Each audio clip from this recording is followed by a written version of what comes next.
ขอถวายความเคารพในพระเดชพระคุณท่านประธานคณะวิทยากรแล้วก็คณะวิทยากรพระมหาเถระมัชฌิมนวกะทุกรูปด้วยความเคารพอย่างสูงครับขอความสุขความเจริญญาติโยมสาธุชนทุกคนทุกท่าน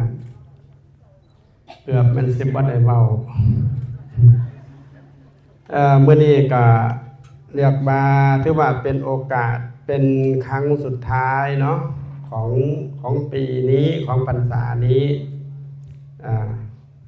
ครั้งที่แล้วก็ไปที่วัดเทพาลมของอาตมา ตอนนี้น้ำกำลังจะท่วมน้ำกำลังมา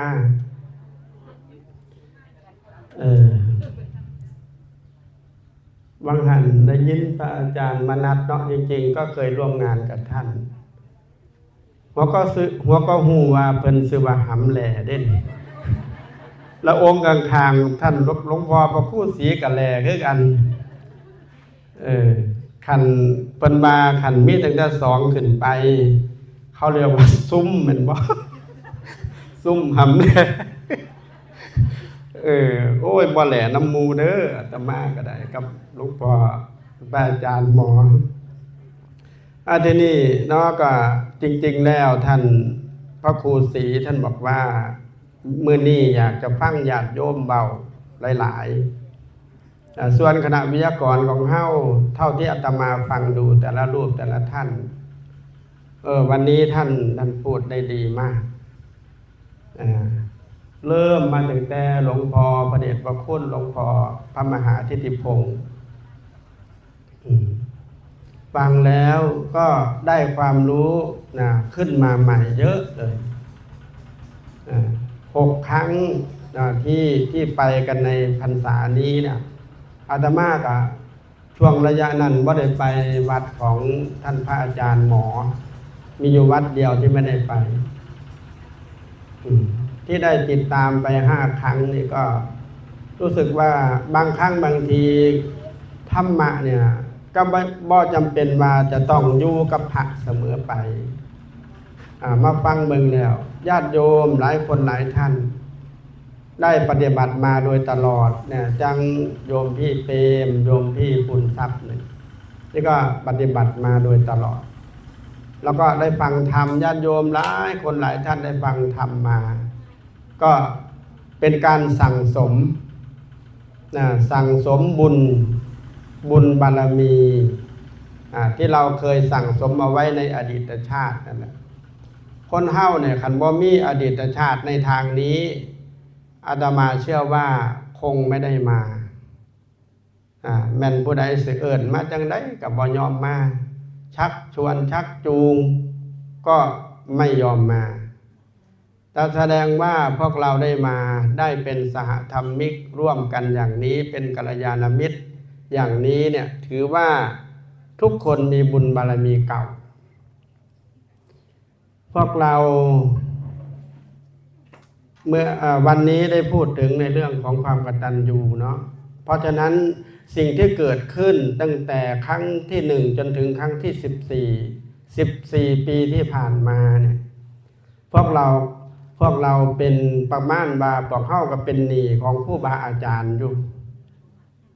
ถ้าเพิ่นบ่จัดขึ้นแบบนี้พวกเฮาก็บ่ได้มีความรู้พวกเฮาก็บ่ได้มาร่วมกันแบบนี้เพราะฉะนั้นสิ่งเหล่านี้ถือว่าเราก็เป็นหนี้บุญคุณของเพิ่นแล้วทีนี้เมื่อเป็นหนี้บุญคุณเนี่ยเฮาสิใส่หนี้เพิ่นยามใดการใส่หนี้เพิ่นมันก็มีหลายรูปแบบหลายอย่างจังเฮาเฮ็ดหน้าที่ของเฮาจังซี่ล่ะปฏิบัติธรรมไปทำหน้าที่ของเราให้ดีที่สุดอันนี้ก็ถือว่าเป็นการตอบบุญแทนคุณละ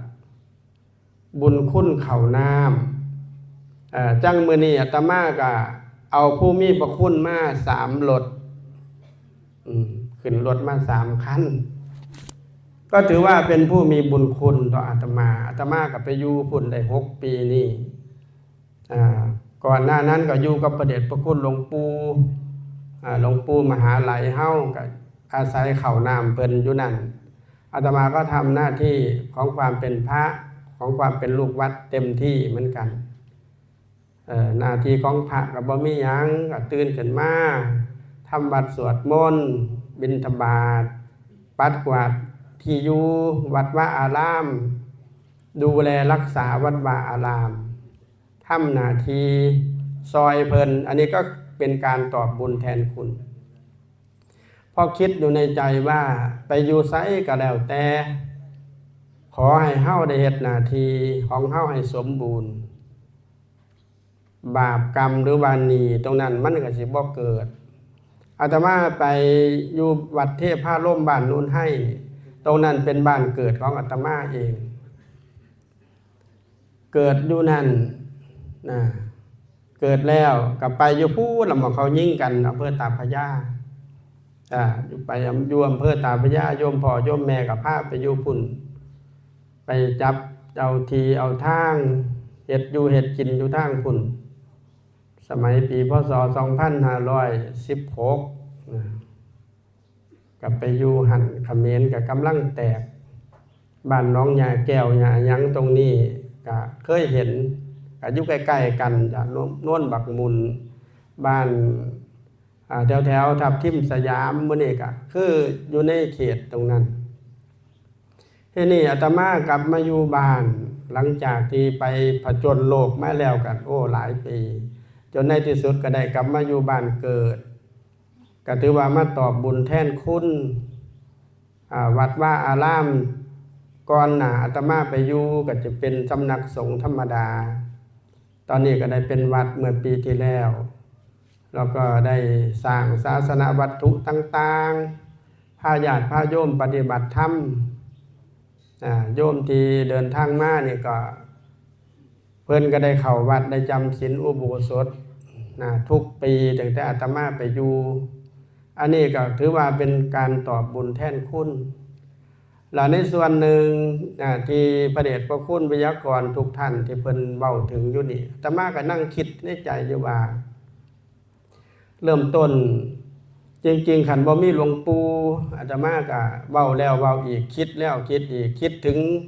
บุญคุณพระเดชพระคุณหลวงปู่ขันบ่มีหลวงปู่อาตมาก็บ่ได้นั่งอยู่ตรงนี้คือกันเพราะจริงๆแล้วก็ว่าจะบวชแก้บนแค่พรรษาเดียวหลังจากนั้นพระเดชพระคุณหลวงปู่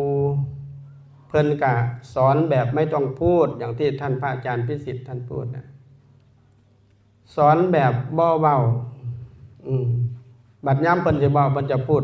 เฉพาะคำขึ้นมาคำนั้นก็ดังก้องหูอยู่เท่าทุกวันนี้เป็นแรงบันดาลใจให้เฮาได้อยู่ได้จังเดี๋ยวนี้บ่ว่าแต่พระสงฆ์องค์เจ้าอยู่ไสก็แล้วแต่สิ่งที่กระทบกระเทือนใจผมคิดว่าบ่น่าจะต่างกันข่าวที่มันกระทบบ่ว่าจะเป็นทางโซเชียลบ่ว่าทางอีหยังก็แล้วแต่เกิดขึ้นพระสงฆ์องค์เจ้า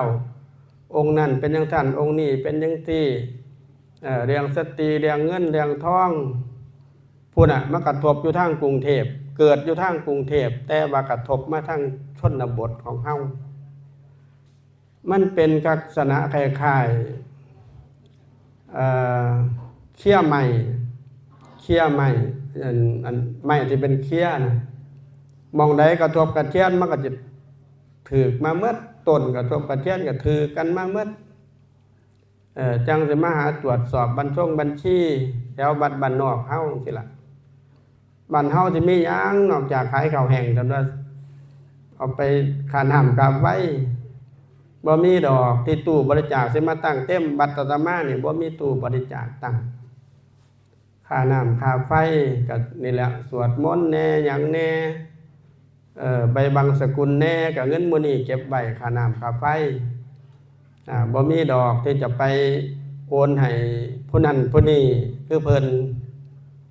แต่เฉพาะค่าน้ำค่าไฟก็หายากแล้วที่นี่ก็มันก็บางครั้งบางที่ก็เกิดความเบื่อหน่ายคือกันว่าโอ้ยมันก็เป็นจังซี่พระเนรเฮากระทบกระเทือนเอาสมมุติว่าอันนี้ยกตัวอย่างเนาะสมมุติว่าตำรวจเฮ็ดผิดเนี่ยจะต้องไปตรวจสอบตำรวจทั่วประเทศบ่ ครูทำผิดครูโรงเรียนนี่ทำผิดจะต้องไปตรวจสอบครูปั๊ดตัวประเทศบ่พระทำผิดองค์หนึ่งอยู่ทางพุ่นไกลๆเฮาพุ่นล่ะเป็นหยังต้องมาหาตรวจพระบ้านนอกจังซี่แม่นบ่โยมว่าพระเฮาก็ตรวจก็ตรวจไปโลดบ่คือไม่ไปแสดงอาการอะไรจริงๆก็เป็นอยู่ในภาวะจำยอมเหมือนอยู่ในภาวะจำยอม